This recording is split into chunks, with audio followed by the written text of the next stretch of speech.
Hello friends, कैसे हो सब लोग। आई होप सब लोग अच्छे होंगे, बेहतर होंगे और स्वस्थ होंगे। स्वागत है आपका Fairs Cloud learn to lead में। तो आज हम डिस्कस करेंगे बहुत ही इंपॉर्टेंट करंट अफेयर 31 मार्च 2022 के। आप दो बेस्ट इमेजेस यहाँ पे देख रहे हो, लेकिन बहुत ही इंपॉर्टेंट करंट अफेयर डिस्कस करने वाले हैं, तो वीडियो को बिल्कुल लास्ट तक जो है वो जरूर देखना है। तो स्टार्ट करते हैं 31 मार्च 2022 का करंट अफेयर। लेकिन उससे पहले यार सारे बच्चों से रिक्वेस्ट है कि वो वीडियो को लाइक जरूर करें, शेयर करें यार मैक्सिमम टू मैक्सिमम, और चैनल को अभी के अभी सब्सक्राइब कर लें और टेलीग्राम ग्रुप को आप डिस्क्रिप्शन बॉक्स से ज्वाइन कर लें, ताकि हर तरह की इंपॉर्टेंट नोटिफिकेशन आप तक पहुंच सके। और क्वेश्चन है, who has one the governor of the year award in the 9th central banking award 2022। तो आपने याद रखना है कि कौन सी कंट्री के सेंट्रल बैंक के गवर्नर को governor of the year award जो है वो दिया गया है, कौन से अवार्ड के अंदर, सेंट्रल बैंकिंग अवार्ड 2022। और ये कौन सा एडिशन है, 9th एडिशन है। और ये अवार्ड दोस्तों मिला है जो गवर्नर हैं सेंट्रल बैंक ऑफ चिले के, उनको मिला है और उनका नाम है मारियो मर्सल। तो आंसर क्या होगा, डी होगा। याद रखना है ये गवर्नर हैं कौन से सेंट्रल बैंक के, सेंट्रल बैंक ऑफ चिले के। तो आप यहाँ पे देख सकते हो मारियो मर्सल जो गवर्नर हैं सेंट्रल बैंक ऑफ चिले के, उनको governor of the year award जो है वो दिया गया है सेंट्रल बैंकिंग अवार्ड 2022 के अंदर। और उसका कौन सा एडिशन है, 9th। इस तरह के क्वेश्चन ज्यादा पूछे जाते हैं जो बहुत ही कम बच्चों के याद होते हैं, तो 9th एडिशन है, ये आपने जरूर याद रखना है। और मारियो मर्सल जो है वो अभी गवर्नर नहीं है, क्योंकि रिसेंटली उन्होंने रिजाइन किया था। सेंट्रल बैंक ऑफ चिले के गवर्नर रह चुके हैं 2016 से लेकर 22 तक, मतलब ऑलमोस्ट 6 साल जो हैं वो गवर्नर रह चुके हैं। अभी उन्होंने अपने पद से रिजाइन क्यों किया, क्योंकि जनवरी में उनको फाइनेंस मिनिस्टर का जो पद है वो मिल गया, और अब वो जो प्रेसिडेंट हैं चिले के, गैब्रियल बोरिक, उनके अंडर जो है वो एज ए फाइनेंस मिनिस्टर काम करेंगे। लेकिन इस अवार्ड को बहुत ही सम्मानित तरीके से देखा जाता है, क्योंकि पूरे वर्ल्ड में जितने भी सेंट्रल बैंक्स हैं उनके गवर्नर्स को इसमें जांचा जाता है, और उन्होंने अपनी जॉब के दौरान कौन सी अचीवमेंट्स हासिल की, क्या क्या डिसीजंस लिए, उसके बारे में बताया जाता है। लेकिन मारियो मर्सल जो है वो अलग अलग कंट्रीज के अंदर जो है वो फाइनेंशियल टर्म्स पे कंसल्टेंट भी रह चुके हैं। लाइक वो मैक्सिको में, कोलंबियो में, पेरू के अंदर, वियतनाम के अंदर जो है वो इंटरनेशनल ऑर्गेनाइजेशंस के इवन कई जगह पे वो एज ए कंसल्टेंट भी काम कर चुके हैं। लेकिन इस सेंट्रल बैंकिंग अवार्ड के बारे में याद रखना है, इसको 2014 में स्टार्ट किया गया था, इसलिए ये 9th एडिशन है। इसी के साथ आते हैं अगले क्वेश्चन के ऊपर। कौन सी स्टेट को अवार्ड दिया गया फर्स्ट प्राइज का बेस्ट स्टेट कैटेगरी के अंदर नेशनल वाटर अवार्ड्स 2020 के अंदर। तो ये क्वेश्चन हम पहले भी जैन के महीने में कवर कर चुके हैं, तब इन अवार्ड्स को अनाउंस किया गया था, लेकिन अब इन अवार्ड्स को दिया गया है।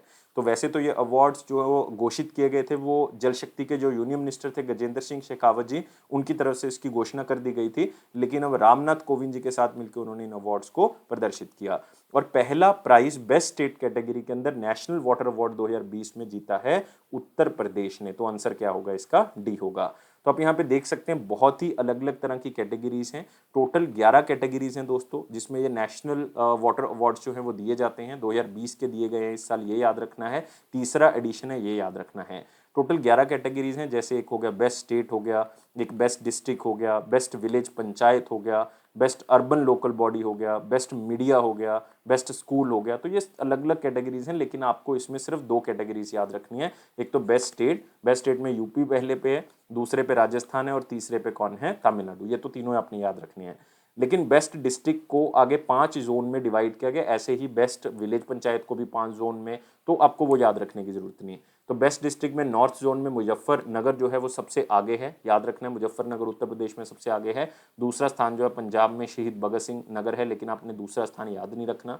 साउथ जोन में त्रिवेंद्रपुरम केरला है पहले स्थान पे, ईस्ट जोन में ईस्ट चंपारण है, वेस्ट जोन में इंदौर है मध्य प्रदेश में, और नॉर्थ ईस्ट जोन में गोलपाड़ा है असम के अंदर। लेकिन किसी में भी आपने दूसरा स्थान याद नहीं रखना, सिर्फ पहला स्थान ही याद रखना है। लेकिन बेस्ट स्टेट कैटेगरी में उत्तर प्रदेश पहले पे है, दूसरे पे राजस्थान है, और तीसरे पे कौन सा है, तमिलनाडु। लेकिन इसी के साथ रामनाथ कोविंद ने इन अवार्ड्स को तो दिया ही दिया, साथ में एक जो है वो प्रोग्राम भी लॉन्च किया, एक अभियान लॉन्च किया जिसका नाम है जल शक्ति अभियान, कैच दी रेन कैंपेन। मतलब हम maximum to maximum rain harvesting कर सकें, मैक्सिमम टू मैक्सिमम जो पानी बारिश के थ्रू होता है उसको बचा सकें, उसको यूज़ कर सकें। तो गवर्नमेंट ऑफ इंडिया जो है वो अलग अलग तरह के जो है वो स्टेप्स उठा रही है, ताकि हम क्लाइमेट चेंज का जो इम्पैक्ट है उसको कम कर सकें, और वाटर सिक्योरिटी के ऊपर फोकस कर सकें, पानी को किसी तरह से बचा सकें। तो उसके सोर्सेज देखे जा रहे हैं, पोल्यूशन को मिनिमाइज किया जा रहा है, सैनिटेशन के तरीके को जो है वो हम इम्प्रूव कर रहे हैं। तो इस तरह से ये अभियान चलाया गया, जल शक्ति अभियान कैच दी रेन 2022। तो याद रखना है जल शक्ति अभियान कैच द रेन कैंपेन जो है वो उसका मेन फोकस यही रहेगा कि जो वर्षा का पानी है उसको किस तरह से बचाया जा सकता है, कैचमेंट एरिया किस तरह से हम यूज़ कर सकते हैं, जेंडर मेन स्ट्रीमिंग किसके ऊपर फोकस किया जा सकता है, मतलब महिलाओं को भी इस काम के अंदर हम लगा सकें कि ज़्यादा से ज़्यादा पानी को बचाया जा सके।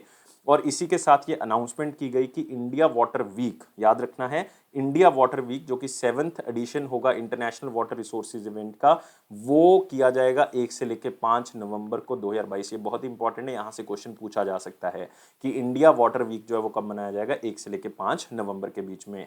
और साथ ही साथ इस 7th इंडिया वाटर वीक का जो थीम होगा वो होगा water security for sustainable development with equity, ताकि पानी को मैक्सिमम टू मैक्सिमम बचाया जा सके। तो इसमें डेट जो है वो जरूर याद रखनी है। और यूनियन मिनिस्टर कौन है जल शक्ति के, मैं पहले बता चुका हूँ, गजेंद्र सिंह शेखावत जी हैं। उनकी कॉन्स्टिट्यूएंसी जोधपुर है। जोधपुर कहाँ पे है, राजस्थान में। लेकिन साथ ही साथ आप नेशनल वाटर अवार्ड्स के बारे में याद रखें, इसको मिनिस्ट्री ऑफ जल शक्ति की तरफ से सबसे पहली बार 2018 में दिया गया था। और ये इसलिए साथ में दिया जाता है क्योंकि इसमें एक लाइक कंपटीशन की भावना पैदा की जाती है कि कौन सी स्टेट, कौन सी डिस्ट्रिक्ट, कौन सा इंडिविजुअल, कौन सी ऑर्गेनाइजेशन पानी के ऊपर बहुत ही अच्छे से काम कर रही है, क्योंकि गवर्नमेंट का इनिशिएटिव है जल समृद्ध भारत। हमने पानी की कमी को दूर करना है। पूरे वर्ल्ड में तो हम इनिशिएटिव ले ही रहे हैं, लेकिन पहले हम अपनी कंट्री के ऊपर फोकस करेंगे। तो लोगों में अवेयरनेस क्रिएट की जाती है कि पानी की इंपॉर्टेंस क्या है और किस तरह से पानी को यूज़ करना है, बेस्ट टू बेस्ट प्रैक्टिसेस हम यूज़ कर सकते हैं। तो सबसे पहली बार 2018 में, ये तीसरी बार जो है अवार्ड दिया गया, क्योंकि दूसरी बार 2019 में, तीसरी बार 2020 में। इसी के साथ आते हैं अगले क्वेश्चन के ऊपर। अगला है हमारे पास वेरी इंपॉर्टेंट क्वेश्चन सेक्शन, लेकिन वीडियो को लाइक करें, शेयर करें मैक्सिमम टू मैक्सिमम, और चैनल को सब्सक्राइब कर लें। और टेलीग्राम ग्रुप को आप डिस्क्रिप्शन बॉक्स से ज्वाइन कर सकते हैं, ताकि हर तरह की इंपॉर्टेंट नोटिफिकेशन आप तक पहुंच सके। इसमें क्वेश्चन है, who one third edition of south Asia football federation under 18 championship 2022। याद रखना है ये वुमेन चैंपियनशिप है अंडर 18 की, और ये है साउथ एशियन फुटबॉल फेडरेशन का, और ये कौन सी स्टेट में खेला गया। तो मैं आपको सिंपल कर देता हूं इसको, तीसरा एडिशन है, फुटबॉल से रिलेटेड है ये, और ये वुमेन चैंपियनशिप है, अंडर 18 है, और ये साउथ एशियन फुटबॉल फेडरेशन का है, और इसको इंडिया ने जीता है दोस्तों। और सारे के सारे मैच कहाँ पे हुए हैं, झारखंड के अंदर। तो आंसर क्या होगा इसका, बी होगा। तो आप देख सकते हो, it took place in JRD Tata sports complex Jamshedpur Jharkhand. सारे के सारे मैच ही यहीं पे हुए हैं। और इंडिया और बांग्लादेश जो है वो दोनों ही 9 पॉइंट के साथ जो है वो टॉप पे थे, लेकिन फिर देखा गया कि क्लैश कर गया कि किस तरह से विनर को डिसाइड करें। वो कहते हैं एक सुपीरियर गोल डिफरेंस देख लेते हैं कि सबसे ज़्यादा सुपीरियर गोल जो है वो किसकी तरफ से किए गए। तो उसमें इंडिया की तरफ से 11 सुपीरियर गोल सामने आए और बांग्लादेश के 3 गोल्स पॉइंट जो है वो सामने आए, जिसमें इंडिया को है जीता हुआ करार दे दिया गया। तो ये आपने थोड़ा सा याद रखना है कि इंडिया ने बांग्लादेश को हराया। इंडिया जो है वो इस साउथ एशियन फुटबॉल फेडरेशन का अंडर 19 जो वुमेन चैंपियनशिप हुई है उसको जीता है, और ये कहां पे हुआ था टूर्नामेंट, झारखंड के अंदर। इसी के साथ आते हैं अगले क्वेश्चन के ऊपर, who is secretary general of North Atlantic Treaty Organization. NATO बहुत चर्चा में है रशिया और यूक्रेन की वॉर के कारण, तो कोई भी क्वेश्चन पूछा जा सकता है। और आपने सेक्रेटरी जनरल का नाम तो याद ही रखना है, क्योंकि उनका टाइम पीरियड 1 साल बढ़ा दिया गया है। तो आपने याद रखना है जो नाटो है दोस्तों, और उसमें जो सेक्रेटरी जनरल हैं उनका टाइम पीरियड अभी खत्म होना था सितंबर 2022 में, लेकिन अभी उनका टाइम पीरियड 1 साल बढ़ा दिया गया, और उनका नाम है जेंस स्टोल्टनबर्ग। तो आंसर क्या होगा इसका, सी होगा। तो नाटो समिट जो है वो रिसेंटली ब्रसल में हुई, आप बेल्जियम के अंदर आप कह सकते हो, जिसमें यूनाइटेड स्टेट्स ऑफ अमेरिका जो हैं जो बाइडन जी उनके प्रेसिडेंट जो है वो यहाँ पे आए, और भी नाटो लीडर्स के साथ वो मिले, और उसी टाइम पीरियड पे डिसाइड किया गया कि जेंस स्टोल्टनबर्ग का टाइम पीरियड जो है वो 1 साल बढ़ाया जा सके। लेकिन दोस्तों यहाँ पे आप जेंस स्टोल्टनबर्ग का चेहरा देख सकते हो जिनका टाइम पीरियड बढ़ा दिया गया, लेकिन सबसे इंपॉर्टेंट ये क्वेश्चन को कवर कर रहे हैं इस नाटो के कारण। नाटो जो है वो एक मिलिट्री अलायंस है, एक मिलिट्री गठबंधन है नॉर्थ अटलांटिक ट्रीटी ऑर्गेनाइजेशंस का। मतलब वो कंट्रीज जो नॉर्थ अटलांटिक एरिया के अंदर आती हैं, नॉर्थ अटलांटिक जो ओशन है उनके साथ टच होता है, तो वो कंट्रीज इसमें आती हैं। और इस ऑर्गेनाइजेशन की स्थापना 1949 के अंदर की गई थी वाशिंगटन ट्रीटी के साथ। ये याद रखना है, बहुत ही कम बच्चों को पता है कि वाशिंगटन ट्रीटी के तौर पे जो है वो इसकी स्थापना की गई थी, आपको पूछा जा सकता है। और इसमें खास करके आप कह सकते हो मेन कंट्री जब स्टार्ट किया गया था तो यूएसए, कनाडा और वेस्टर्न यूरोपियन कंट्रीज थी जिन्होंने इसकी शुरुआत की थी, और ये सोवियत यूनियन के खिलाफ, मतलब रशिया के खिलाफ इसकी शुरुआत की गई थी। और करंटली इसकी मेंबर कंट्रीज जो है वो 30 हैं, ये याद रखना है। इसकी स्थापना 4 अप्रैल को हुई थी, एग्जैक्ट डेट याद रख सकते हो, इसलिए बता रहा हूँ क्योंकि अभी बहुत ज़्यादा न्यूज़ में है। और इसका हेडक्वार्टर कहाँ पे, ब्रसल, और सेक्रेटरी जनरल कौन है, जेंस स्टोल्टनबर्ग। अगले क्वेश्चन के ऊपर आते हैं। यहाँ भी देख सकते हो ये फॉर्मर प्राइम मिनिस्टर हैं दोस्तों नॉर्वे के, और अभी सेक्रेटरी जनरल का पद जो है वो इनका अक्टूबर 2014 में जो है वो इनको मिला था। और 2021 में इनका टाइम पीरियड खत्म होना था, तब 1 साल बढ़ा दिया, अब दोबारा से 1 साल जो है वो बढ़ा दिया गया है। अगला क्वेश्चन है, who is elected as the president of badminton association of India. आप इसको सोच रहे होगे कि मोस्ट इंपॉर्टेंट में कवर क्यों नहीं किया, क्योंकि इतनी इंपॉर्टेंट ऑर्गेनाइजेशन है। क्योंकि दोस्तों इनके जो प्रेसिडेंट हैं वो इलेक्ट नहीं किए गए, वो री इलेक्ट किए गए हैं। तो अगर आपको पहले वाले पता है तो इसका मतलब आंसर दे सकते हो, और पहले वाले हैं chief minister of Assam Himanta Biswa Sharma. तो याद रखना है आंसर क्या होगा, डी होगा। तो उनको दोबारा से इलेक्ट कर लिया गया है, 4 साल का उनका टाइम पीरियड जो है वो दोबारा से होगा, मतलब 2022 से लेकर 26 तक फिर से वो बैडमिंटन एसोसिएशन ऑफ इंडिया के प्रेसिडेंट रहेंगे। तो आप देख सकते हो वो प्रेसिडेंट हैं इस बैडमिंटन एसोसिएशन ऑफ इंडिया के 2017 से। तो अभी उनका टाइम पीरियड जो है वो खत्म हो चुका था, तो दोबारा से 4 साल के लिए उनको अपॉइंट कर दिया है। वो ऑलरेडी वाइस प्रेसिडेंट है बैडमिंटन एशिया के, और साथ ही मेंबर हैं executive council of badminton world federation के। ये आप थोड़ा सा देख सकते हैं ताकि आपको याद रहे, लेकिन ये जरूर याद रखना है कि ये साथ ही साथ चीफ मिनिस्टर भी हैं असम के। इसी के साथ आते हैं अगले क्वेश्चन के ऊपर। अगला है, कौन सी स्टेट और यूटी ने टॉप किया है ट्यूबरक्लोसिस प्रेवेलेंस इन इंडिया के अंदर इंडिया ट्यूबरक्लोसिस रिपोर्ट के अकॉर्डिंग। तो इंडिया ट्यूबरक्लोसिस रिपोर्ट 2022 जो है वो मिनिस्ट्री ऑफ हेल्थ मतलब मनसुख मंडाविया जी की तरफ से लॉन्च की गई, और इसमें बताया गया कि कौन सी स्टेट या यूटी में जो है वो सबसे ज़्यादा ट्यूबरक्लोसिस अभी भी है, तो उसको खत्म करना जरूरी है। तो ट्यूबरक्लोसिस सबसे ज़्यादा दोस्तों है दिल्ली के अंदर, याद रखना है। आंसर क्या होगा इसका, बी होगा। तो रिसेंटली एक रिपोर्ट दी गई नेशनल ट्यूबरक्लोसिस प्रेवेलेंस सर्वे 2019 से लेकर 2021 के अंदर, तो उसमें दिल्ली ने जो है वो टॉप किया है। चाहे आप इसमें ले लो कि 15 वर्ष की आयु या उससे ऊपर वाले लोगों के अंदर ट्यूबरक्लोसिस, या फिर सारे एज ग्रुप के अंदर ट्यूबरक्लोसिस, दोनों में जो है वो दिल्ली ने टॉप किया है। तो आप कह सकते हो दिल्ली को इसके ऊपर थोड़ा सा जो है वो फोकस करने की जरूरत है कि ट्यूबरक्लोसिस को हम कम कर सकें। तो पूरे इंडिया में ट्यूबरक्लोसिस केस जो है वो दोस्तों बड़े हैं, कम नहीं हुए। 19% केसेस जो है वो पूरे इंडिया के अंदर ट्यूबरक्लोसिस के केसेस जो है वो बढ़ गए हैं। तो रिपोर्ट का नाम है India tuberculosis report 2022 coming together to end tuberculosis all together. तो अगर 2020 के मुकाबले देखोगे तो 19% केस जो है वो इंक्रीज हुए हैं। इसको याद रखना इंपॉर्टेंट, ये डाटा आपको स्टेट पब्लिक सर्विस कमीशन का कोई एग्जाम है तो उसमें पूछा जा सकता है। लेकिन सबसे ज़्यादा जो केसेस मिलेंगे वो दिल्ली के अंदर मिलेंगे, दूसरा स्थान राजस्थान का, तीसरा उत्तर प्रदेश का। पहले 3 आपने मोस्ट इंपॉर्टेंटली याद रखने हैं। लेकिन इंडिया फोकस कर रहा है कि हमने ट्यूबरक्लोसिस को खत्म करना है दोस्तों, कौन से ईयर तक, 2025 तक, क्योंकि हमारा एक नेशनल स्ट्रेटेजिक प्लान है कि ट्यूबरक्लोसिस को खत्म करने का, जो स्टार्ट किया था 2017 में, और ये 2025 में खत्म हो जाएगा। और 18 स्टेट्स जो हैं उन्होंने 2025 तक ट्यूबरक्लोसिस को खत्म करने के बारे में कह दिया है, मतलब वो स्टेट स्ट्रेटेजिक प्लान के ऊपर चलेंगे। लेकिन सबसे कम ट्यूबरक्लोसिस के केसेस जो है वो आपको कहाँ पे मिलेंगे, वो मिलेंगे दोस्तों केरला के अंदर। सबसे कम केसेस केरला, सबसे ज़्यादा कहाँ पे मिलेंगे, दिल्ली में। क्योंकि अगर आप केरला का यहाँ पे तो लिखा नहीं हुआ, लेकिन जैसे यहाँ पे 534 केसेस हैं 1 लाख के ऊपर, ऐसे ही केरला में जो है वो सिर्फ 115 केसेस हैं पर लाख के ऊपर, तो बहुत ही कम है। और इसको केरला मेरे ख्याल से सबसे पहले जो है वो खत्म कर देगा। और ये यूनियन मिनिस्टर जो हेल्थ के मनसुख मंडाविया जी, उन्होंने लॉन्च किया है। और मनसुख मंडाविया जी राज्यसभा के मेंबर हैं कहाँ से, गुजरात से। अगले क्वेश्चन के ऊपर आते हैं। चीफ ऑफ आर्मी स्टाफ कौन है, पहले तो आपने ये याद रखना है। चीफ ऑफ आर्मी स्टाफ है मुकुंद नरवाने जी। उन्होंने जो है वो एक प्रेसिडेंट कॉलर, जो कि आप कह सकते हो एक बहुत ही फेमस जो है एक निशान है, एक आप अवार्ड भी कह सकते हो इसको, प्रेसिडेंट कलर कह सकते हो, प्रेसिडेंट कॉलर कह सकते हो। तो ये कौन सी रेजिमेंट को जो है वो दिया गया, तो इस रेजिमेंट की 2 बटालियंस को ये निशान दिया गया, ये प्रेसिडेंट कलर जो है वो दिया गया है, और ये मिला है डोगरा रेजिमेंट को। और डोगरा रेजिमेंट की 2 बटालियन, एक का है 20 डोगरा, एक है 21 डोगरा, इनको ये निशान जो है वो दिए गए हैं। और प्रेसिडेंट कलर जो है ये हाईएस्ट ऑनर है, आप कह सकते हो मिलिट्री यूनिट को दिया जाता है। ये जनरली प्रेसिडेंट ऑफ इंडिया की तरफ से दिया जाता है, लेकिन प्रेसिडेंट आगे किसी को भी डेजिग्नेट कर सकते हैं, वो भी दे सकते हैं। तो डोगरा रेजिमेंट को ये दिया गया है। याद रखना है डोगरा रेजिमेंट जो है वो एक इन्फेंट्री रेजिमेंट है, पैदल चलने वाली एक सेना है इंडियन आर्मी की।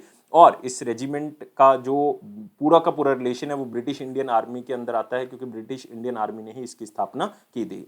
लेकिन ये निशान का बेसिकली मतलब क्या होता है, जो भी ये निशान दिया जाता है, ये एक आप कह सकते हो एम्बेलम की तरफ से दिया जाता है। एक निशान इस तरह से बनाया जाता है जो कि पूरे के पूरे ऑफिसर जो इस यूनिट के होंगे, डोगरा रेजिमेंट के, जो 20 डोगरा के होंगे, 21 डोगरा के होंगे, वो अपने लेफ्ट हैंड स्लीव के ऊपर, अपनी बाजू के ऊपर, आप कह सकते हो लेफ्ट हैंड स्लीव के ऊपर जो है वो यूनिफॉर्म के ऊपर इसको बांध के चलेंगे। जैसे आप कह सकते हो कि अगर मैं लेफ्ट की बात कर रहा हूँ तो यहाँ पे ये सारे जो डोगरा यूनिट्स हैं इसको बांध के चलेंगे। तो ये बहुत ही इंपॉर्टेंट है, इसको याद रखना है कि ये किसको मिला है, ये मिला है हमारे पास डोगरा रेजिमेंट को। अगले क्वेश्चन के ऊपर आते हैं। कौन सी स्टेट ने इंट्रोड्यूस की है एक स्कीम जिसमें जो कैदी हैं उनको भी लोन दिया जा सकता है, उनको भी पर्सनल लोन मिलेंगे बैंक से। तो एक आप कह सकते हो अच्छा इनिशिएटिव, एक अलग तरीके का इनिशिएटिव जो है स्टेट ने स्टार्ट किया, और वो स्टेट है महाराष्ट्र। तो आंसर क्या होगा? सी होगा। तो महाराष्ट्र गवर्नमेंट ने ये स्कीम को लॉन्च किया है, जिसमें जो प्रिजनर्स हैं, जो कैदी हैं, वो पर्सनल लोन ले सकते हैं, लेकिन वो अप टू 50,000 रुपये ही लोन ले सकते हैं, मतलब मैक्सिमम टू मैक्सिमम 50,000 रुपये का लोन ले सकते हैं, ताकि वो अपनी फैमिली की जो कंडीशंस हैं उनको इम्प्रूव कर सकें, और जो उनके लीगल मैटर्स हैं, जो वो केस चल रहे हैं या लड़ रहे हैं, तो उनके एक्सपेंसेस को भी कवर जो है वो किया जा सके। तो महाराष्ट्र गवर्नमेंट की तरफ से ये पर्सनल लोन जो है वो कैदियों को दिया जाएगा, एक नए तरीके का इनिशिएटिव दिया गया। तो एक तरीके के आप कह सकते हो फर्स्ट इनोवेटिव स्कीम है, जहां तक आप देख पाओगे इंडिया के अंदर, जो कैदियों के लिए स्टार्ट की है, ताकि जो इनकम वो वहाँ पे अर्न करते हैं, लाइक कैदी को भी कोई जेल के अंदर काम दिया जाता है तो उससे उनको पैसे मिलते हैं, तो उसके बेसिस पे उनको ये लोन जो है वो दिया जाएगा। और महाराष्ट्र स्टेट कोऑपरेटिव बैंक ने अनाउंस कर दिया कि वो लोन देगा 50,000 रुपये तक का, लेकिन उसके ऊपर इंटरेस्ट कितना लेगा? 7% इंटरेस्ट दिलेगा। लेकिन अभी ये सारी जेल में जो है वो इम्प्लीमेंट नहीं की, इसको पहले डेमो बेसिस पे यरवदा सेंट्रल जेल में जो है वो इम्प्लीमेंट किया जाएगा। महाराष्ट्र के अंदर जो पुणे के अंदर है, उसको डेमो बेसिस पे यहाँ पे इम्प्लीमेंट करके देखेंगे। लेकिन इसमें कोई गारंटर नहीं होगा, इसमें सिर्फ लाइक पर्सनल बॉन्ड जो आपका रिश्ता है उसको देख के ही जो है वो आप क्या दिया जाएगा, इसमें लोन दिया जाएगा। मतलब लोन फैसिलिटी जो है वो बैंक के द्वारा ही जो है वो देखी जाएगी। प्रिजनर को कितनी लोन लिमिट देनी है, कितना पनिशमेंट उसको दिया गया उसको देख के, या लाइक उसको आगे जाके जो है वो और सज़ा हो सकती है या नहीं हो सकती, कितने केसेस पेंडिंग हैं, उसकी एज कितनी है, उसका एनुअल वर्किंग डे कितने हैं जेल के अंदर, या मिनिमम डेली इनकम उसकी कितनी है, उसको देख के जो है वो लोन जो है वो उसको दिया जाएगा।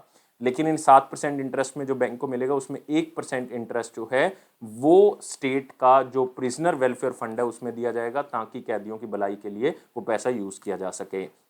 और जो बैंक होगा वो फुली रिस्पॉन्सिबल होगा कि लोन अमाउंट जो उन्होंने दी है कैदियों को वो वापस जो है वो उनके पास आ जाए, अदरवाइज ये पूरा का पूरा बैंक का लॉस जो है वो बन सकता है।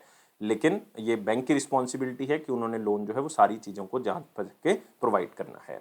और यहाँ पे बात करें महाराष्ट्र की, महाराष्ट्र के जो चीफ मिनिस्टर हैं वो उद्धव ठाकरे हैं, गवर्नर यहाँ पे आपको भगत सिंह कोश्यारी जी मिलेंगे।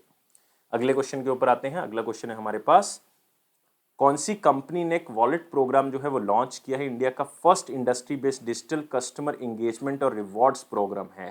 तो इसमें आपने कीवर्ड याद रखना है, कीवर्ड क्या है? Vault program. और ये वॉल्ट प्रोग्राम स्टार्ट किया है HDFC आर्गो जनरल इंश्योरेंस ने। तो आंसर क्या होगा? बी होगा।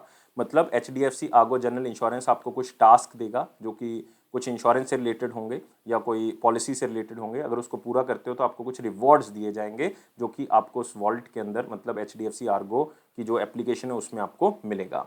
तो आप देख सकते हो HDFC आर्गो ने इस वॉलेट को लॉन्च किया और डिजिटली इसको लॉन्च किया गया है। तो ये customer engagement based membership program है, और इस प्रोग्राम के तहत जो भी एलिजिबल कस्टमर्स होंगे उनको रिवॉर्ड्स दिए जाएंगे, कुछ पॉइंट्स जो हैं वो दिए जाएंगे। तो अगर वो कुछ क्राइटेरिया या कुछ एक्शंस कंप्लीट कर देते हैं, कुछ टास्क कंप्लीट कर देते हैं, जैसे कि पॉलिसी को अगर 2 साल तक होल्ड करके रखते हो तो कुछ रिवॉर्ड्स पॉइंट्स मिलेंगे आपको, या 2 लोगों ने इकट्ठा HDFC आर्गो की रिटेल पॉलिसी ले ली तो आपको कुछ रिवॉर्ड्स मिल जाएंगे। तो इस तरह से तो ये रिवॉर्ड पॉइंट्स जो हैं वो एक तरह के कैश पॉइंट्स के तौर पे यूज़ कर सकते हो। और अगर आप कोई भी और ऑफर ले रहे हो, लाइक आपने एक पॉलिसी परचेज कर ली, 2 साल तक होल्ड कर ली, मान लो आपको 100 पॉइंट्स मिल गए, तो उस 100 रुपये को आप अगली कोई भी चीज़ वहाँ से परचेज करते हो, लाइक कोई वेलनेस ऑफर लेते हो, कोई फार्मेसी वाउचर, कोई डॉक्टर कंसल्टेंट, तो वहाँ पे उसको यूज़ कर सकते हो। तो इस तरह का जो है वो लॉन्च किया गया HDFC आर्गो जनरल इंश्योरेंस की तरफ से। इसी के साथ आते हैं अगले क्वेश्चन के ऊपर, कौन सी कंपनी है जिसने पाइन लैब्स के साथ टाई अप किया है ताकि टैप टू पे फैसिलिटी UPI के लिए भी हम स्टार्ट कर सकें? और ये है हमारे पास गूगल पे। तो याद रखना है आंसर क्या होगा? सी होगा। ये क्यों इंपॉर्टेंट है क्वेश्चन? क्योंकि अभी तक जो टैप टू पे फैसिलिटी है दोस्तों, ये सिर्फ कार्ड्स के ऊपर थी, लेकिन अभी गूगल पे के साथ पाइन लैब्स मिलके जो है वो UPI के लिए भी जो है वो टैप टू पे जो है वो लॉन्च कर रहा है। तो ये QR कोड से भी फास्ट होने वाली है। तो आप देख सकते हो ये पाइन लैब्स के साथ मिलके किया गया है। तो इस फीचर के अंदर यूज़र जो हैं वो अपने फ़ोन के ऊपर टैप करेंगे point of sale terminal machine को देख के, और अपनी ऑथेंटिकेट करेंगे ट्रांजेक्शन्स को। क्योंकि क्या होगा जनरली कि जो पॉइंट ऑफ सेल मशीन है उसमें फ़ोन नंबर जो है वो भर दिया जाएगा, फ़ोन नंबर डाल के आपके ऊपर जो है वो एक लाइक मैसेज आएगा, या कोई भी पेमेंट होगी वो आपका फ़ोन नंबर डाल के जो है वो वहाँ पे रख देंगे। उसके बाद जो है वो आपने अपने मोबाइल पे सिर्फ UPI पिन डालना है। जब आप UPI पिन डालोगे आपकी ट्रांजेक्शन हो जाएगी, और ये QR कोड से भी फास्ट मानी जा रही है। और रिलायंस रिटेल जो है वो इसको सबसे पहले जो है वो यूज़ करेगा अपने अलग अलग रिटेलिंग स्टोर के ऊपर, और ये नया फीचर जो है वो सबसे पहले रिलायंस रिटेल या स्टारबक्स में जो है वो स्टार्ट किया जाएगा।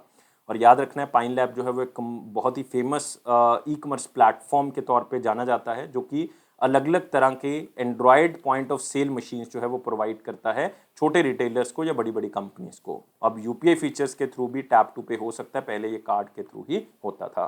तो सिर्फ आपने वहाँ पे अपना मोबाइल नंबर बताना है और वहाँ पे जैसे ही आप बताओगे तो आपके मोबाइल के ऊपर एक मैसेज आएगा, सिर्फ आपने यूपीआई पिन डाल देना है, फटाफट आपकी पेमेंट जो हो जाएगी। दैट इज टैप टू पे फॉर यूपीआई। गूगल पे इसको स्टार्ट कर रहा है।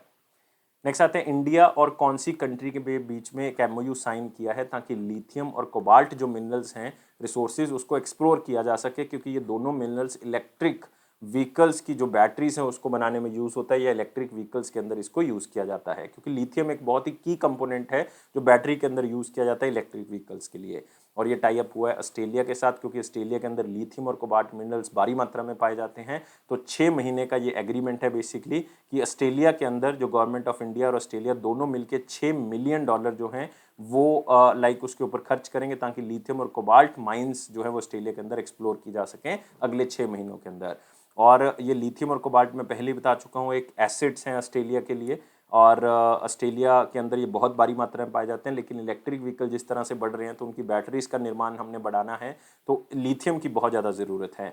और सरकार ने ऑलरेडी कह दिया कि प्रोडक्शन लिंक्ड इंसेंटिव स्कीम के तहत जो है वो 18,000 करोड़ से ज़्यादा इंसेंटिव जो है वो कंपनीज को दिया जाएगा, जो बैटरी सेल्स बनाएंगी लोकली इंडिया के अंदर इलेक्ट्रिक व्हीकल्स के लिए। लेकिन अभी तक पूरे वर्ल्ड में चाइना और हांगकांग जो है वो लीड करते हैं लिथियम बैटरी सप्लायर्स, जो इंडिया में प्रोवाइड करते हैं। मतलब हम इंपोर्ट करते हैं, बाहर से मंगवाते हैं लिथियम बैटरीज, क्योंकि हमारी डिमांड नहीं पूरी हो पाती, चाइना और हांगकांग से हम इसको मंगवाते हैं। तो अगर लिथियम और कोबाल्ट हमें बहुत ही अच्छी मात्रा में मिल जाता है तो हम इंडिया में मेक इन इंडिया इनिशिएटिव के थ्रू इसको बना सकते हैं। नेक्स्ट, किसको चेयरमैन बनाया गया पेमेंट्स काउंसिल ऑफ इंडिया का? एक सिंपल क्वेश्चन है, स्टैटिक क्वेश्चन है, फिर से इसको मोस्ट इंपॉर्टेंट में इसलिए नहीं कवर कर रहे क्योंकि इनको री इलेक्ट किया गया है, पहले से ही ये पेमेंट काउंसिल ऑफ इंडिया के चेयरमैन हैं ही, और इनका नाम है विश्वास पटेल। तो आंसर क्या होगा? डी होगा। तो री इलेक्ट कर लिया गया है इनको दूसरी बार 2022 में, और पहली बार इनको 2018 में इलेक्ट किया गया था, लेकिन अब दोबारा से इनको इलेक्ट कर लिया गया है। और 2013 में ये को चेयरमैन भी रह चुके हैं पेमेंट काउंसिल ऑफ इंडिया का। तो पेमेंट काउंसिल ऑफ इंडिया का मेन मकसद यही है कि कैशलेस ट्रांजैक्शंस को आगे बढ़ाया जा सके सोसाइटी में, और डिजिटल पेमेंट मेथड्स इंडिया के अंदर ज़्यादा से ज़्यादा हों। और ये जो पेमेंट काउंसिल ऑफ इंडिया एक पेमेंट इकोसिस्टम इंडस्ट्री बॉडी है, जो कि internet and mobile association of India का पार्ट है। सिर्फ नाम याद रखना है कि इसको दोबारा से इलेक्ट कर लिया गया as a chairman of payment council of India, इनका नाम है विश्वास पटेल। अगले क्वेश्चन के ऊपर आते हैं, कौन से बैंक ने क्विक डॉट आईडी के साथ जो है वो टाई अप किया है ताकि कस्टमर्स की ऑनबोर्डिंग डिजिटल हो सके? मतलब अपने बैंक्स का डिजिटल इंफ्रास्ट्रक्चर इंप्रूव करने के लिए उन्होंने सहायता मांगी है क्विक डॉट आईडी के साथ। और आप कह सकते हो ये क्विक डॉट आईडी जो है ये केवाईसी में अपनी मुहारता हासिल करता है। ये वीडियो केवाईसी किया करेगा कस्टमर्स की, ये ई केवाईसी किया करेगा, और ये कौन से बैंक के लिए करेगा? ये करेगा सेंट्रल बैंक ऑफ इंडिया के लिए। तो आंसर क्या होगा इसका? ए होगा। तो सेंट्रल बैंक ऑफ इंडिया ने पार्टनरशिप की है क्विक डॉट आईडी के साथ, ताकि कस्टमर्स की जो ऑन बोर्डिंग है वो डिजिटल हो सके, बहुत ही अच्छे तरीके से की जा सके। और आप कह सकते हो कि ये पार्टनरशिप जो है वो डिजिटल ट्रांसफॉर्मेशन करेगी इस पूरे बैंक की, और साथ ही साथ बहुत से कस्टमर्स को जो है वो इस बैंक के साथ जोड़ेगी। और क्विक डॉट आईडी में पहले ही बता चुका हूँ, ये artificial intelligence based e KYC solutions जो है वो प्रोवाइड करते हैं। सेंट्रल बैंक ऑफ इंडिया के बारे में याद रखना है, इसका हेडक्वार्टर दोस्तों मुंबई में है। इसको 1911 में बनाया गया था, और इसके एमडी और सीईओ हैं एमवी राव। एमवी राव। अगले क्वेश्चन के ऊपर आते हैं। अगला है, कौन सी स्टेट ने एक एमओयू साइन किया है लुलु ग्रुप के साथ, जो कि यूनाइटेड अरब एमिरेट्स का है, ताकि वो स्टेट के अंदर इन्वेस्टमेंट कर सकें, और टोटल 3500 करोड़ रुपए की इन्वेस्टमेंट जो है वो स्टेट में की जाएगी। 3 प्रोजेक्ट्स जो हैं वो इस इन्वेस्टमेंट से स्टार्ट किए जाएंगे, और ये स्टेट है तमिलनाडु। आंसर क्या होगा इसका? ए होगा। तो आप देख सकते हो यहाँ पे चीफ मिनिस्टर जो तमिलनाडु के हैं एम.के. स्टालिन जी, तो उन्होंने ये कॉन्ट्रैक्ट जो है वो साइन किया। 3500 करोड़ रुपीस की लुलु ग्रुप जो है वो इन्वेस्ट करेगा, और इसमें शॉपिंग मॉल्स हैं, हाइपर मार्केट्स हैं, फूड लॉजिस्टिक पार्क्स हैं जो बनाए जाएंगे। इसमें फूड प्रोसेसिंग लॉजिस्टिक सेंटर जो है वो बनाए जाएंगे, ताकि जो एग्रीकल्चर प्रोड्यूस है वो यहाँ पे जो है वो प्रोक्योर किया जा सके, वो यहाँ पे खरीद के रखा जा सके। और फर्स्ट शॉपिंग मॉल जो है वो ओपन किया जाएगा इस ग्रुप के द्वारा 2024 में चेन्नई के अंदर। फर्स्ट हाइपर मार्केट बनाई जाएगी जो लक्ष्मी मिल्स कंपाउंड में खोली जा रही है कोयम्बटूर में, वो इस साल के एंड में जो है बन के तैयार हो जाएगी। तो आपने सिंपली याद रखना है 3500 करोड़ रुपीस की इन्वेस्टमेंट 3 प्रोजेक्ट्स के अंदर लगाएगा लुलु ग्रुप, कहाँ पे? तमिलनाडु के अंदर।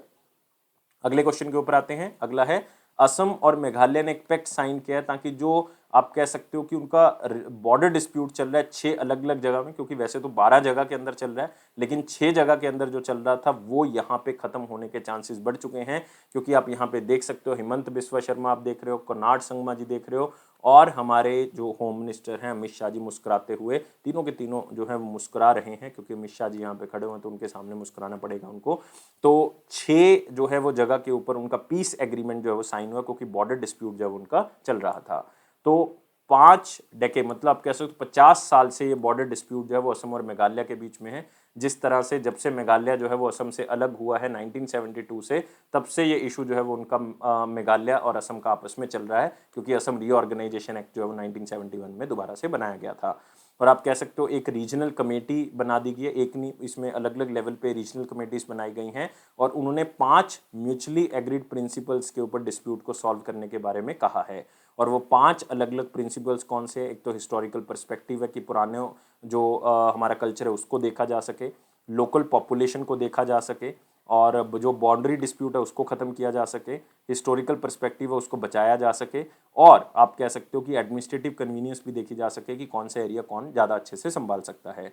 तो आप कह सकते हो टोटल 36.79 स्क्वायर किलोमीटर का एक डिस्प्यूटेड एरिया था, जिसमें असम को फुल कंट्रोल मिल गया ऑलमोस्ट 18.5 स्क्वायर किलोमीटर का, और मेघालय को मिल गया 18.28, मतलब ऑलमोस्ट 50-50 स्क्वायर किलोमीटर जो एरिया है वो दोनों स्टेट्स को दे दिया गया, ताकि आप इन दोनों को संभाल सके। तो 6 अलग अलग जगह पे इनके डिस्प्यूट सॉल्व हो चुके हैं, 6 का रह चुका है, वो भी जल्दी अमित शाह मुस्कुराते हुए इसको जरूर सॉल्व करवा देंगे। और आपने याद रखना है असम की कैपिटल जो है वो दिसपुर है, असम के जो गवर्नर हैं वो जगदीश मुखी जी हैं, और यहाँ के जो चीफ मिनिस्टर हेमंत बिस्वा शर्मा हैं। और मेघालय के बारे में पता है, कैपिटल जो है वो शिलोंग है, गवर्नर जो है वो सत्यपाल मलिक है, चीफ मिनिस्टर जो है वो कर्नाड संगमा है। अगले क्वेश्चन के ऊपर आते हैं जो है इंपॉर्टेंट क्वेश्चन सेक्शन में, लेकिन वीडियो को लाइक करना है, शेयर करना है मैक्सिमम टू मैक्सिमम, और चैनल को सब्सक्राइब कर ले, और टेलीग्राम ग्रुप को आप डिस्क्रिप्शन बॉक्स से ज्वाइन कर सकते हैं। क्वेश्चन है, मिनिस्ट्री ऑफ डिफेंस ने एक एग्रीमेंट साइन किया कौन सी कंपनी के साथ, ताकि इंस्ट्रूमेंटेड इलेक्ट्रॉनिक वॉरफेयर रेंज जो है वो डेवलप की जा सके। ये अलग अलग एयरक्राफ्ट्स में जो है वो यूज़ किया जाएगा। ये एक तरह का इलेक्ट्रॉनिक वॉरफेयर होगा, इक्विपमेंट है एक तरह का, जो कि ऑपरेशनल सिनेरियो में यूज़ होता है, खास करके एयरबॉर्न एक्टिविटीज़ के अंदर इसको यूज़ किया जाता है। आपने सिंपली याद रखना है, ये एग्रीमेंट किया गया भारत इलेक्ट्रॉनिक्स लिमिटेड के साथ, और भारत इलेक्ट्रॉनिक्स लिमिटेड हैदराबाद के साथ ये टाई अप जो है वो किया गया है। क्योंकि 2 टाई अप हुए हैं दोस्तों, एक हैदराबाद के साथ हुआ है बीईएल, और एक बीईएल बेंगलुरु के साथ हुआ है। जो बीईएल बेंगलुरु के साथ हुआ है वो टोटल 1993 करोड़ रुपीस का हुआ है, और उसमें वो एडवांस इलेक्ट्रॉनिक वॉरफेयर का निर्माण करेंगे जो फाइटर एयरक्राफ्ट में यूज होगा इंडियन एयरफोर्स के। तो एक तो है हमारे पास इंस्ट्रूमेंटेड इलेक्ट्रॉनिक वॉरफेयर रेंज, एक है हमारे पास advance electronic warfare. Advance electronic warfare का टाई अप जो है वो बीईएल बेंगलुरु के साथ हुआ है, और वो टोटल जो है वो 1993 करोड़ रुपीस का हुआ है। ये हैदराबाद के साथ हुआ है 1109 करोड़ रुपीस का। तो टोटल अगर आप देखोगे 3000 करोड़ के आसपास की अमाउंट का कॉन्ट्रैक्ट साइन हुआ भारत इलेक्ट्रॉनिक्स लिमिटेड के साथ। याद रखना है, भारत इलेक्ट्रॉनिक्स लिमिटेड के साथ। इसी के साथ आते हैं अगला वन लाइनर इंपॉर्टेंट पॉइंट्स के ऊपर। पहला है स्पाइस जेट, बोइंग और इंडियन इंस्टीट्यूट ऑफ पेट्रोलियम, जो कि आप कह सकते हो कि एक बहुत ही फेमस इंस्टीट्यूट है जो रिसर्च एंड डेवलपमेंट के ऊपर काम करता है, और एक council of scientific and industrial research के अंडर आता है। उन्होंने पार्टनरशिप की है तीनों ने, ताकि फ्यूल जो है वो अल्टरनेट फ्यूल जो है वो हम यूज़ कर सके, जो इको फ्रेंडली होगा एविएशन इंडस्ट्री के अंदर। तो रिसर्च एंड डेवलपमेंट की जाएगी ताकि इन्वायरमेंटल गोल्स को हम अचीव कर सकें। नेक्स्ट हमारे पास क्रेडिट रेटिंग एजेंसी है इकरा, जिसको हम कहते हैं investment information and credit rating agency. उन्होंने इंडिया का ग्रोथ रेट जो है वो फाइनेंशियल ईयर 23 के लिए कम कर दिया, 7.2% जो है वो कर दिया है। तो पहले इन्होंने प्रेडिक्ट किया था 8%, मतलब आप कह सकते हो 0.8% कम कर दिया है। लेकिन अगर आप फाइनेंशियल ईयर 22 के लिए देखोगे तो इकरा ने 8.5% जो है वो प्रोजेक्ट किया है, जो कि एनएसओ के सर्वे से भी लो है, क्योंकि एनएसओ ने जो प्रेडिक्ट किया था वो कितना किया था, 8.9%। और आरबीआई ऑलरेडी फाइनेंशियल ईयर 23 के लिए प्रेडिक्ट कर चुका है, 23 के लिए वो कह चुका है कि ये 7.8% तक इंडिया ग्रो करेगा। सेंट्रल गवर्नमेंट जो है 1.5% स्टेक जो है वो ओएनजीसी के अंदर बेचेगी, 3000 करोड़ रुपए जो वो सेंट्रल गवर्नमेंट को मिलेंगे। सेंट्रल गवर्नमेंट के पास 60.48 मतलब ऑलमोस्ट 60% हिस्सा जो है वो ओएनजीसी का है, उसमें 1.5% स्टेक जो है वो बेचेगी। मिनिस्ट्री ऑफ डिफेंस और भारत इलेक्ट्रॉनिक्स लिमिटेड के बीच में टाई अप हुआ, हम ऑलरेडी कर चुके हैं। जो आईडीबीआई है हमारे पास, industrial development bank of India, उसने अनाउंस किया है कि वो 25% स्टेक जो है वो अपना एजीएस फेडरल लाइफ इंश्योरेंस में बेच रहे हैं, और वो किसको बेचेंगे, एजीएस इंश्योरेंस इंटरनेशनल को अपना 25% हिस्सा जो है वो बेच रहे हैं। Next, international day of the unborn child जो है वो 25 मार्च को मनाया गया। सिंपली याद रखना है इसको। ये जो अनबॉर्न बच्चे हैं जिनको अबॉर्शन के थ्रू जो है वो उनको मार दिया जाता है, तो उसकी याद में या उसको बचाने के लिए ये जो है वो किया जा रहा है, ताकि बच्चों को जो है वो ना मारा जाए, अबॉर्शन ना करवाया जा सके, कॉन्ट्रासेप्शन अच्छे मेथड्स को यूज़ किया जा सकता है और अबॉर्शन को रोका जा सकता है। और एल सेल्वेडोर, याद रख सकते हो, एल सेल्वेडोर ऐसी पहली कंट्री थी जिसने 1993 में इस दिन की शुरुआत की थी, लेकिन उस टाइम पे इस दिन की शुरुआत की गई थी day of the right to be born. Right to be born, हर बच्चे का अधिकार है जन्म लेना, तो उसके बेसिस पे इसकी शुरुआत की गई थी। लेकिन 1999 में प्रेसिडेंट ऑफ अर्जेंटीना थे, उन्होंने इसका नाम बदल के क्या कर दिया, international day of unborn child, और तब से इसको मनाया जा रहा है। और इंडिया में अबॉर्शन को लीगलाइज किया गया था medical termination of pregnancy act 1971 के थ्रू, ताकि जो अनसेफ अबॉर्शन है उसको कम किया जा सके और औरतों की जान को बचाया जा सके। तो बात है 30 मार्च 2021 के क्वेश्चन के ऊपर। क्वेश्चन बहुत सिंपल था, in which year banking commission was establish. तो बैंकिंग कमीशन की शुरुआत कौन से ईयर में की गई थी, तो याद रखना है 1972 में बैंकिंग कमीशन की स्थापना की गई थी। अगले क्वेश्चन के ऊपर आते हैं, question of the day. Question of the day क्या कहता है, when ATM machine installed in the bank is out of order it is called. जब एटीएम मशीन जो है वो आउट ऑफ ऑर्डर आ जाती है, अब कई बार पैसे निकालने जाते हो तो वहाँ पे लिखा होता है आउट ऑफ ऑर्डर, तो उसको टेक्निकली किस नाम से जाना जाता है। आप मुझे आंसर कमेंट बॉक्स में बताएंगे, मैं आपके आंसर की वेट करूंगा। लेकिन वीडियो को लाइक करना है, शेयर करें यार मैक्सिमम टू मैक्सिमम, चैनल को अभी कभी सब्सक्राइब कर लें और टेलीग्राम ग्रुप को आप डिस्क्रिप्शन बॉक्स से ज्वाइन कर लें, ताकि हर तरह की नोटिफिकेशन आपको मिलती रहे। और बेल बटन को प्रेस कर दें ताकि आपको तभी पता लग जाए जब भी वीडियो अपलोड होती है।